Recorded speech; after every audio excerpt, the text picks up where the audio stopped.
Yes naman. Hello, good morning. Kahit hapon na. Nandito kami ngayon sa Starbucks Reserve Roastery. Dito yan siya sa Meguro City, sa Tokyo. At kasama ko nga dyan si Miss Ivy, ang housekeeper guru ng Japan. At kung interesado kayo magtrabaho dito sa Japan bilang housekeeper, baka makatulong ako sa inyo. Pumunta kayo sa page ni Miss Ivy dahil nagtuturo siya mga tips kung paano makapasa sa interview.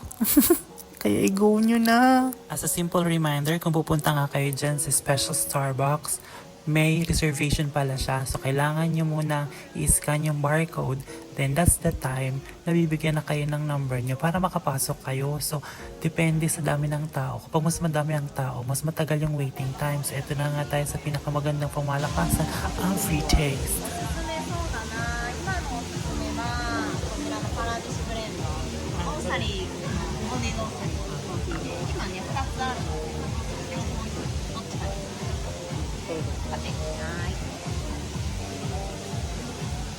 このぐらいで。はい、どうぞ。お客様もはい。どちらがいいですか？両方でもいいです。あ、これです。はい。はい。 Ang lasa. ありがとうございます。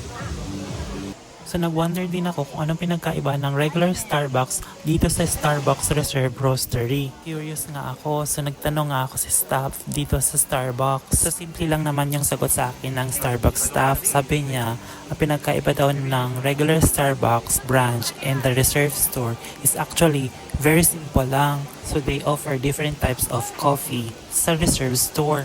Plus, napakadaming option for pastries. And plus pa yung ambience at saka yung store talaga mas malaki daw dito. Sabi ng staff, talagang kung saan nga may kakaiba, dapat pinupuntahan.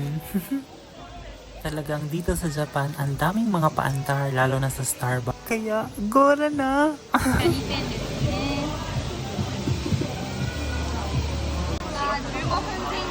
いただいてまして、振動でお知らせしますので、白いランプの下までお願いします。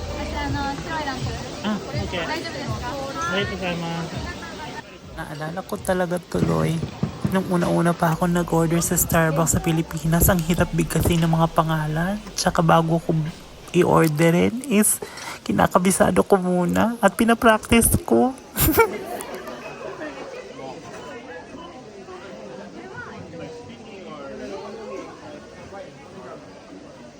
Ang dami tinapos dito.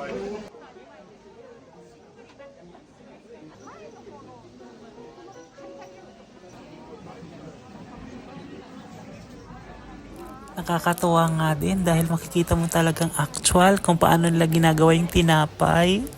Parang bakery lang. Tapos makikita mo naman dyan kung paano yung mga beans talaga pinaiikot-ikot nila. Ayan sila kuya. Sila yung mga naglalagay. Si story time, bago pala ako pumunta dito sa Japan, nagtrabaho muna ako sa call center. Yes naman, lagi kami nagko-coffee sa Starbucks. Tapos, hindi ako pala order dati kasi nahihirapan ako mag-pronouncement. Ay, pronouncement ang mga order. Kasi nga, hindi ako sanay, nakakaya.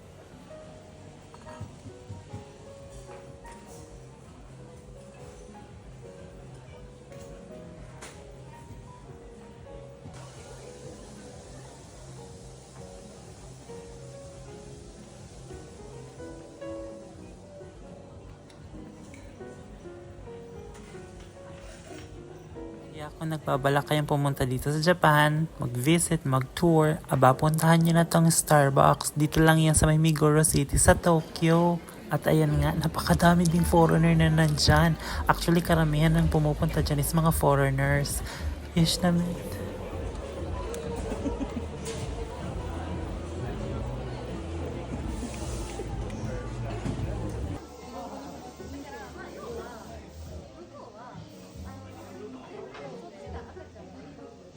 At isa na nga yan sa mga malalaking Starbucks na napuntahan ko dito sa Japan. Meron nga silang 4 na palapag.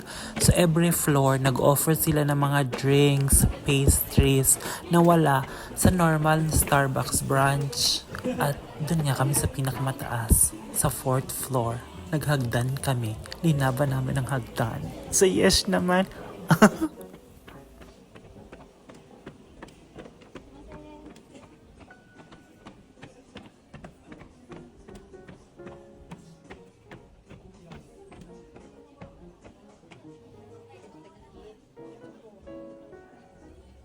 Talagang grabe din talaga naman yung view dyan. Napakaganda.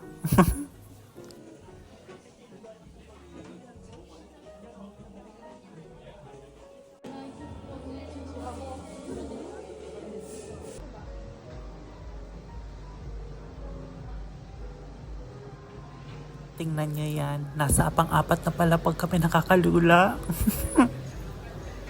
At isa pa sa pinaka nagustuhan ko dito sa Starbucks nila is yung CR. Napakaganda. Life-changing talaga.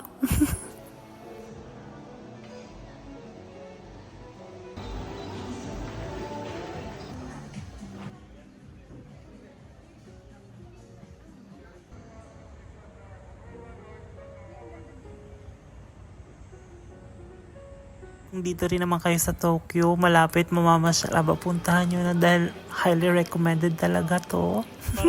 Lalong-lalo na sa mga turista.